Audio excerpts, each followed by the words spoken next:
Merry Christmas. This is Patricia Meredith, author of Butcher, Baker, Candlestick Taker, the first in the Spokane Clock Tower Mysteries, which just released in October. It's now been 3 months and it's doing really well. Thank you all for reading and getting copies. I really appreciate it. Writing, is nothing without readers. So thank you very much.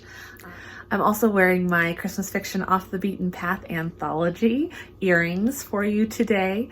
My first short story published is Mary Did You Know, which is in this anthology.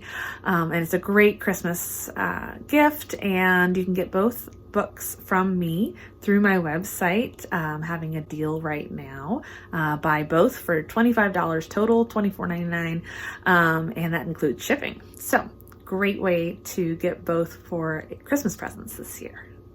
So today I'm here because I wanted to share with you some old Christmas recipes. And what I'm going to do is we'll cook one today, and then we'll do one next week, and then the week after that. And I'm very excited to do this with you and make some fresh things out of these old cookbooks. So this first one is going to be soft gingerbread, and it's from an old Pillsbury cookbook. It's called A Book for a Cook, and it was published back in 1905. So that's what these recipes are coming from. My books are set in 1901. So this is probably the cookbook that's closest to my time period that I'm writing in. So I definitely wanted to do one from here. So the soft gingerbread recipe, it is very simple. I like to compare looking at old recipes in cookbooks to doing a technical for a British baking show. If anybody watches that, I love that show.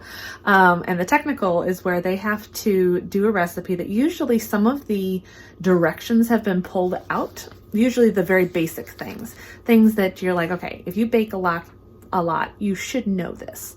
While in old cookbook recipes, generally the temperature for cooking and the length of time for cooking is removed from the recipes. They're not included. So this one is one of those where there's no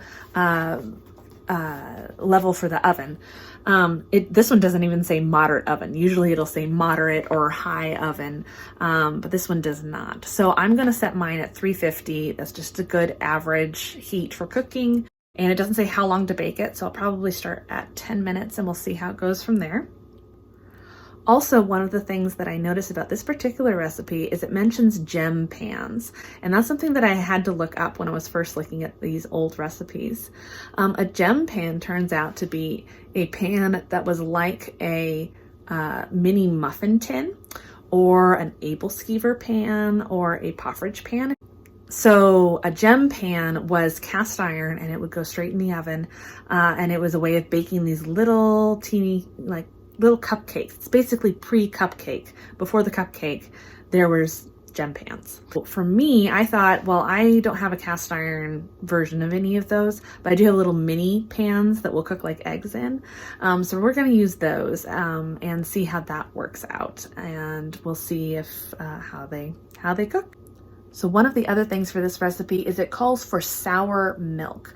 Now in an old recipe book like this, when it is looking for sour milk, what they mean is buttermilk, or you can use milk with a little bit of lemon in it, and it'll do the same thing. We're going to do buttermilk today.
All right, so the gingerbread is in the oven and oh my goodness, it smells like Christmas in here. You can smell all the spices cooking and it just smells so good. So I hope they turn out and that they taste as good as they smell.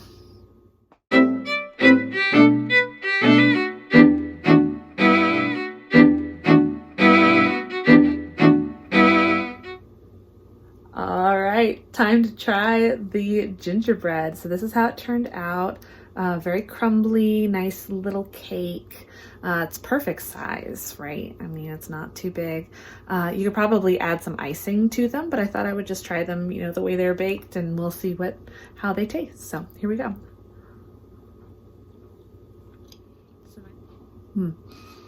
It's a nice soft bread. So I would say next time I make these, I'm gonna add a little bit more spice. I don't think there's a lot of spice coming through. As much as it smelled like Christmas in here, I'm not tasting it in this.